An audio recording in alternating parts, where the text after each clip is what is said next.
Think about it. We make hundreds of decisions every single day. From what to have for lunch, all the way up to these huge career moves. But here's the real question. How many of them are we actually making well? Today, we're going to break down a framework that's simple, but wow, is it powerful. It's designed to help you make better choices faster and without all that painful second guessing. Okay, so first, let's do a quick self-check. How do you think other people see you? Are you that person who takes forever to pick a restaurant and everyone kind of labels you indecisive? Or are you the opposite, jumping into big commitments without a second thought, maybe seeming a little rash? Your reputation, believe it or not, is built on how you handle these choices, both the big ones and the small ones.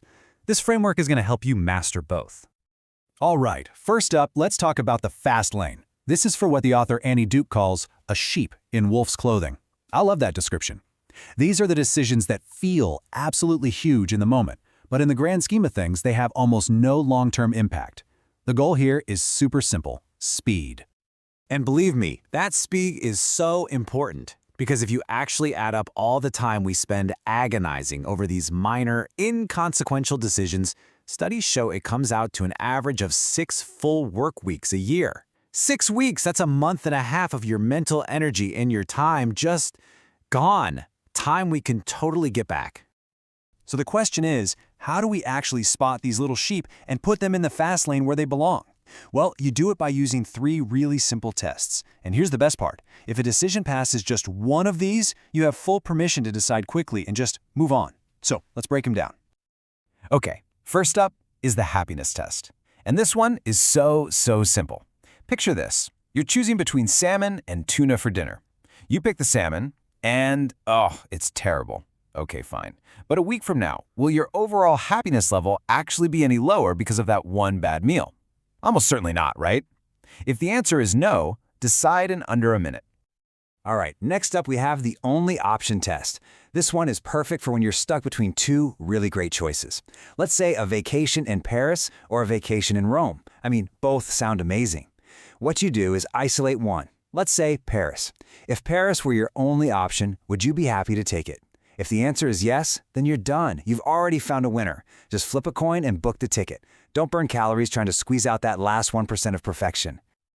And our third test, this is a big one. It's the two-way door test. You might have heard of this. It was made famous by Jeff Bezos over at Amazon. He basically sorts all decisions into 2 buckets: one-way doors, which are pretty much irreversible, and two-way doors, which you can easily walk back through if you don't like what you find on the other side. And this quote right here, it really nails the key insight. Most of our decisions are two-way doors. The problem is we often treat them like they're permanent, but they're not. Trying out a new software, taking a different route to work, joining a new gym, these are almost always reversible, and the cost to go back is super low. If the cost of quitting is low, that's your signal to decide quickly. And this right here leads to a huge mindset shift. We're always taught that winners never quit. Well, that's actually terrible advice for most decisions. Giving yourself permission to quit, to be quitty, as Andy Duke says, it frees you up to take more action, to experiment, and to learn what you actually prefer. This way you save all your energy, your grittiness, for the few decisions that actually matter.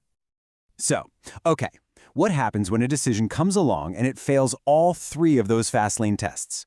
Well, that's our signal to pull over into the slow lane. These are the big ones, the high-impact, hard-to-reverse choices that truly deserve our time and attention. Yeah, the rule is pretty simple here. When a decision feels like a one-way door, like moving across the country or taking a totally new job, and the outcome could genuinely affect your happiness a year from now, that's when it's time to stop and analyze.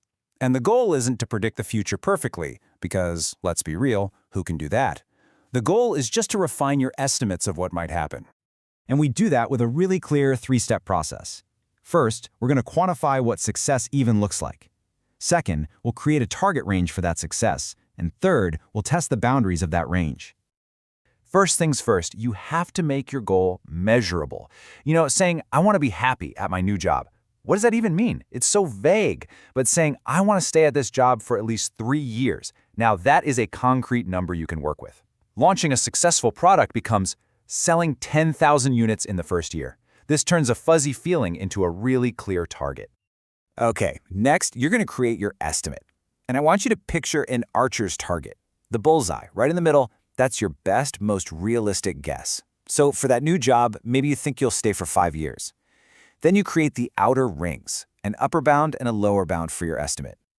So, how do you find those outer rings? This is where it gets cool. You use something called the shock test.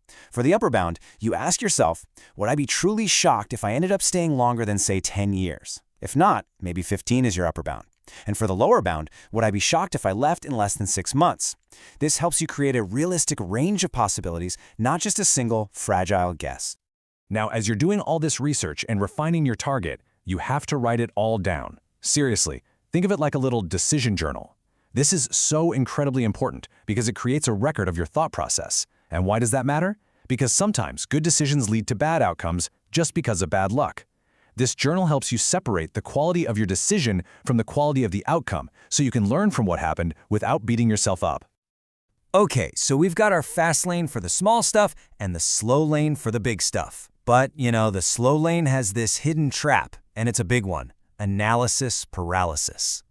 I mean, this is the million-dollar question, isn't it? You've done your research, you've refined your estimates, but you could always gather a little bit more information. So when do you finally stop analyzing and just make the call? And you know who has a great rule of thumb for this? Jeff Bezos. Again, he says you should pull the trigger when you have about 70% of the information you wish you had.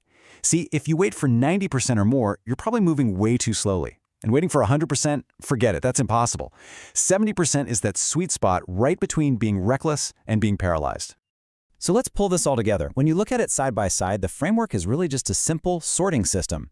Is the decision low impact and easily reversible? Boom, you're in the fast lane, and the goal is speed. Is it high impact and hard to reverse? Okay, then you're in the slow lane, and the goal is accuracy. Just knowing which lane you're in is half the battle. And look, to make this even easier to remember, here's a great little takeaway. For those fast lane decisions, just remember the acronym HOT.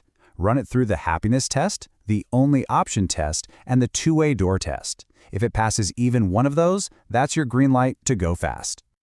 And that brings us to the most important point of all, really, because knowing all this is useless if you don't act on it. So, think about it right now. What's one decision, big or small, that's been kind of lingering in the back of your mind? Using this framework, can you figure out which lane it belongs in and maybe take that next step today?